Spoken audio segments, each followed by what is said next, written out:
Let me talk a little bit about what's happening at the County Commission meeting tonight that you'll see a little bit later on this live broadcast that we're having today.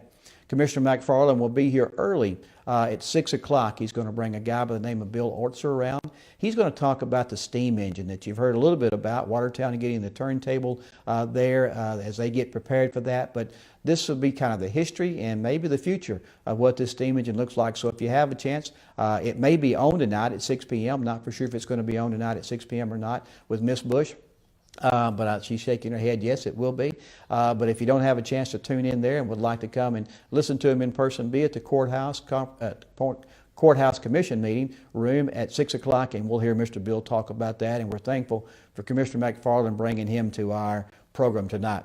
Commissioner McFarland will also have the prayer and pledge for tonight, so we look forward to that. He also does a historic moment, so he will be very busy at the very beginning of our program tonight.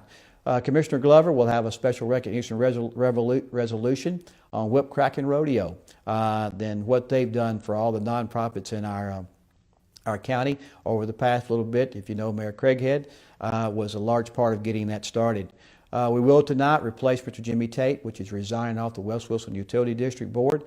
He will be replaced by Mr. Larry Searcy, which is picked by that board.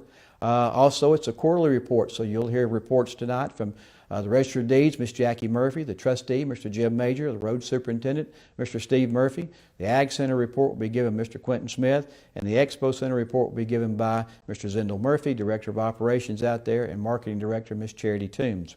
Several line item transfers will happen tonight, as it always does about this time of the year as people start moving their money around to make their budgets work. The sheriff will have a transfer line item there due to the extended stay of an inmate in the hospital. WEMA's budget will have several. They're being reimbursed for an AMB contract that they have that they earned some money back on. They've got a Homeland Security grant that they'll be receiving some money back on. Their state firefighters, so we'll have several of them earned an educational incentive pay, and so that money will be coming back to us, and so we have to transfer it into the budget to be able to get it out to the firefighters that earn that. There'll be a reimbursement grant that we got back from the Zoll Medical Company. And also, we're receiving some money back from Special Operations, where we sent people out to work in the South Carolina Hurricane Florence that happened, and so they'll be paying us back for the money that we spent out there. WEMA will have a treat and release policy that will be introduced tonight to hopefully get passed. The Ag Center has some transfer money that needs to happen for them to extend their gasoline line. Wilson County Schools has one capital projects that they'll be bringing to us. County Medical Examiner will be asking for a little bit more money to put a person on call 24/7 for him. Animal Control is asking to move some money out of the reserves in order to buy a dog box to go on the back of their truck. HR will be requesting some funds to pay for the update on the current pay plan that we have. We want to try to do that every 3 years, and so it's time to look at that again. So Ms. Von Barr will be asking for that.